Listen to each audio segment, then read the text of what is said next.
విషయం తెలుసు. అయినా ఒకటి సరే కేంద్రంలో అధికారంలో ఉండొచ్చు, కానీ మన తెలంగాణ రాష్ట్రంలో ఎన్ని సీట్లు వచ్చినాయి వాళ్ళకి? ఎప్పుడైనా కూడా 1-2 తప్ప అంతకంటే ఎక్కువ సీట్లు రాలే. దక్షిణాది రాష్ట్రాల్లో ఎప్పుడు కూడా బీజేపీ హవా ఉండదు, ఏమైనా నార్త్లో ఉండొచ్చు. ఇంకొకటి ఏంది, ఇన్ని రోజులు రామ మందిరం నాటకం ముందు పెట్టుకొని చేశారు కాబట్టి ఇదే వాళ్ళు పాపము జూనో జూలైలో ఇనాగ్రేషన్ చేసుకుంటే వాళ్ళకి ఇంకా ఎక్కువ వచ్చేదేమో. కానీ ఆల్రెడీ ఒక పండుగ అయిపోయాక ప్రజలు ఇట్లా రిలాక్స్ అవుతారో, రామ మందిరం నిర్మాణం అయిపోయింది, బాలరాముడి ప్రతిష్ఠ అయిపోయినాక కూడా ప్రజలు చాలా రిలాక్స్ అయిపోయినారు.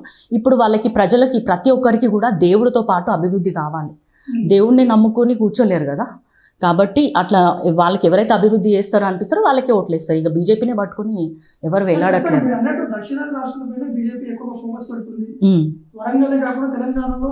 మోడీ అనేక సందర్భాల్లో సభలు నిర్వహించి యూత్ ఎక్కువగా అట్రాక్ట్ చేసేటువంటి విధంగా ముందుకు వెళ్ళారు. ఎందుకంటే అయోధ్య సంబంధించిన విషయం ఇప్పుడు చాలా పబ్లిసిటీ అయింది. కొంత బీజేపీకి కొంత గేల్ అయితే కనిపిస్తుంది అక్కడ. అంటే ఇంటింటికి వెళ్ళా కూడా జై శ్రీరామ్ అనే నినాదం అయితే కనిపిస్తుంది. దాన్ని ఎలా ఓవర్టేక్ చేసి ముందుకు వెళ్ళబోతున్నారు? అదే అంటుందండి, అదంతా అయిపోయిన సినిమా.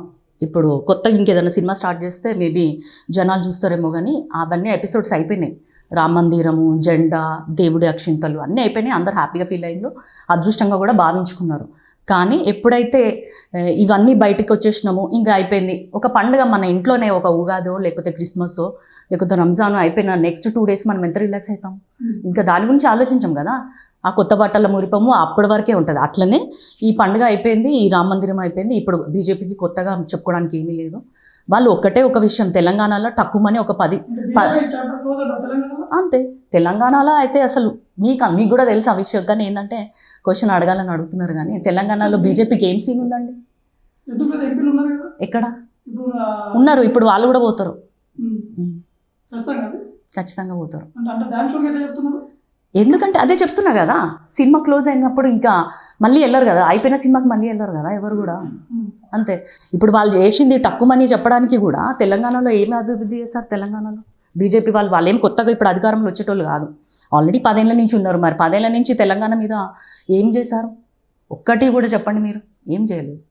చివరికి ఒకటి అడుగుతాను, అంటే మీ పార్టీలో ఉన్నటువంటి నేతలే, కాంగ్రెస్ పార్టీ కావచ్చు, అపోజిషన్ ఉన్నటువంటి పార్టీ నేతలు కూడా చెప్తున్నారు కడియం కావ్య పొలిటికల్ ఎంట్రీ ఇచ్చారు, ప్రచారం చేస్తున్నారు. కానీ ఎంపీ మీ కాన్స్టిట్యున్సీ పార్లమెంటరీ పరిధిలో వచ్చేటువంటి నియోజకవర్గాల పేరే తెలియదని వాళ్ళు చెప్తున్నారు. వాస్తవమైనది అసలు కడియం కావ్య 2016 అంతకుముందు నేను 8th క్లాస్లో ఉన్నప్పుడే నాకు ఇక్కడ నేను మా డాడీ కోసం ప్రచారం చేసిన రోజులు అవి, ఎప్పుడో 20 ఏళ్ళ కింద.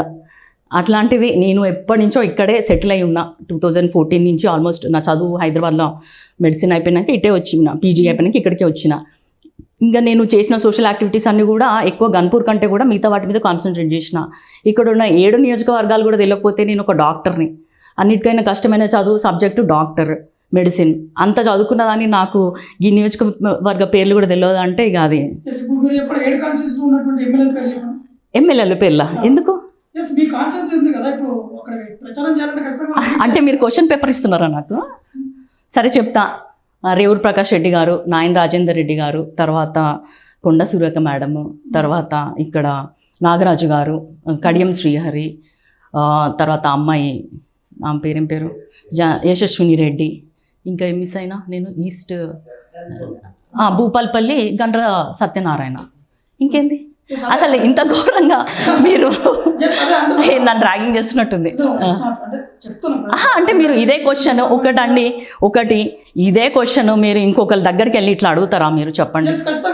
అంటే మీరు ఈ వీళ్ళ పేర్లు చెప్పండి. మీరు క్వశ్చన్ అంటే మీరు పాలిటిక్స్ గురించి అడగండి, లేకపోతే నేనేం చిన్నపిల్లనా? నేనేం LKG పిల్లని కాదు కదా.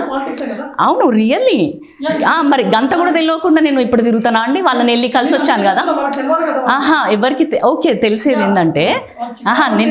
ఏంటంటే నేను ఆల్రెడీ వెళ్ళి అందరినీ విష్ చేయడం జరిగింది కదా, ఇంకా నాకు వాళ్ళకి పేర్లు తెలియకపోవడం ఏంది? అంతే, ఇప్పుడు చెప్పాను కదా. ఓకేనా? ఇది మొత్తానికి ఎట్టి పరిస్థితుల్లో మాత్రం వరంగల్ నుంచి ఎంపీగా వెళ్ళి పెద్ద సభలో కూడా కూర్చొని ఖచ్చితంగా వరంగల్ ఉన్నటువంటి సమస్యల్ని కూడా పరిష్కరిస్తాను, గతంలో ఇచ్చినటువంటి హామీల ఏవైతే పూర్తి స్థాయిలో పెండింగ్ లో ఉన్నప్పుడు కూడా వాటన్నిటిని కూడా సక్సెస్ చేస్తూ నిరుద్యోగులకి ఒక ఉద్యోగం కూడా కల్పిస్తామని చెప్పేసి కూడా కడియం కావ్య. ఇది వాటి స్టేట్ టాప్.